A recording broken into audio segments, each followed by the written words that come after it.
a shot to come back together. Look how he gives the fighter a chance to get.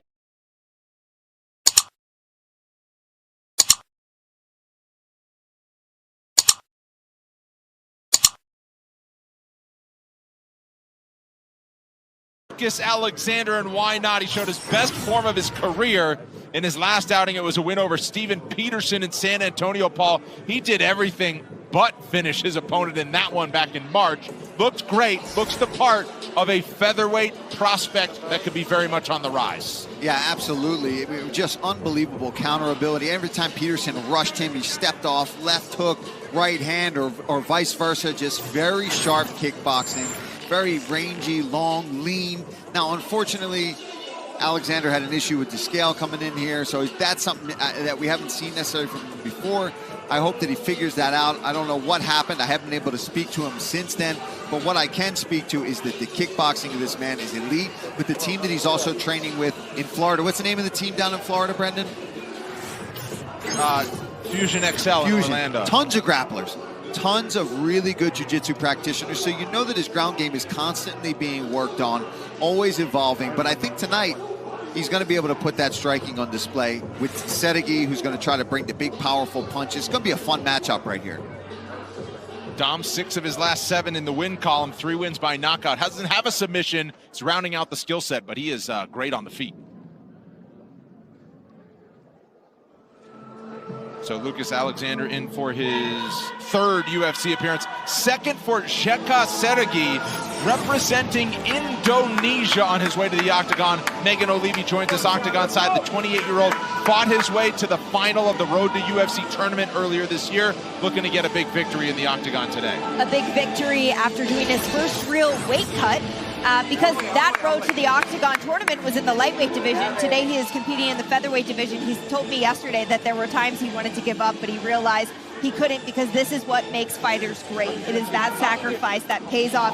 He left his family for 5 months to train in the United States. And when I spoke to him, you could really tell that the end was near. His family is 100% his motivation. That is his main goal, to get back there, but to get back there with a victory. Trained in San Diego, very confident in his coaches like Mark Fiore, but really excited to get back home to Indonesia. Hopes to proudly represent his nation tonight. Today, I should say. Yeah, as Megan said, from the mountain village of 120 families, he says they're impoverished and they've been forgotten. He fights to lift his people out of poverty, to inspire the young kids to get led away from the bad things in life. These are the motivations. And when you have something bigger than yourself that motivates you, that's when you're getting pounded, punched, and elbowed in mount. These are the things that pull you out of those positions. So we'll see if the skill set can follow the heart that he's got moving into this scrap. Familiar with the UFC Apex, where he fought in February, Jeka Seragih set to take on Till the Tape. Both fighters 28 years old. Favorite from Brazil. He also has a 4-inch edge in reach. He did. And now, fight fans, here we go with our next fight. 3 rounds in the UFC featherweight division. Introducing to you first, fighting out of the blue corner. He's a striker standing 5 feet 11 inches tall, weighing in over the featherweight limit at 148 pounds. In 11 fights, his record stands at 8 victories with 3 defeats. Fighting out of Orlando, Florida by way of Rio de Janeiro, Brazil. Here is Lucas, the Lion Elexander. And across the octagon, his opponent fighting out of the red corner. This mixed martial artist stands 5 feet 8 inches tall. He weighed in at the featherweight limit, 146 pounds, and in 16 fights, holds a record of 13 victories with 3 defeats. Fighting out of Simalungun, Indonesia, here is Jeka Seragih! And your referee in charge of the action is Herb Dean. Veteran referee Herb Dean, first time inside the octagon this afternoon for him.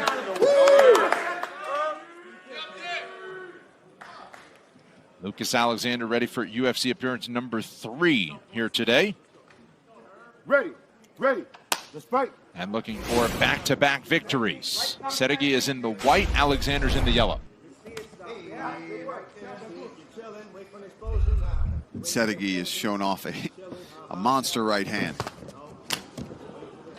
Alexander tends to counter a lot. We'll see if he can get off first. There we go. That's what he needs to go, be first. He's got very good counter ability, and being lanky as he is, he likes to pull the shorter people towards him and fight while he moves backwards, as you're seeing him try to pull Seragih now. Nice. Nice leg kick there from Alexander. Feinting the takedown early on in the fight. He's just trying to get the reads, Seragih, by reaching for that, see how he reacts if he does go for a takedown.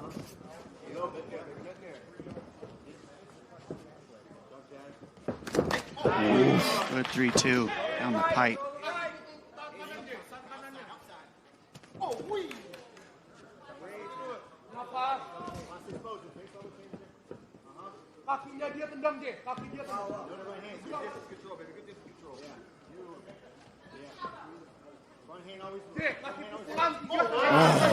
Beautiful counter uppercut there from Alexander. He's just got such good timing on his counters. You see, the second you make a move, he counters it. Yeah, this is where he's comfortable on the feet as he spills to his back after landing a kick. And use that. Seragih! Jeka Seragih! I mean, the power, he just put it on display. This is why, if the power is there, anybody can go to sleep with 4-ounce gloves. Oh my goodness. Power personified for Jeka Seragih, who used that scramble to his advantage. Alexander was off balance, and he landed a thunderous right hand to knock him out in the firsts. Oh. Let's take a look at this right now. I mean, he waits and then 2-3. I mean, heavy overhand right lands, and then the finish there up against the fence. I mean, beautiful.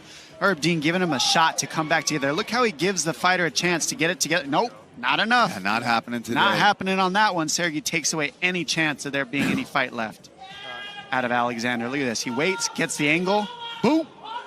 Overhand right. When you have that angle, you power is there, anybody can go to sleep with 4-ounce gloves. Oh my goodness.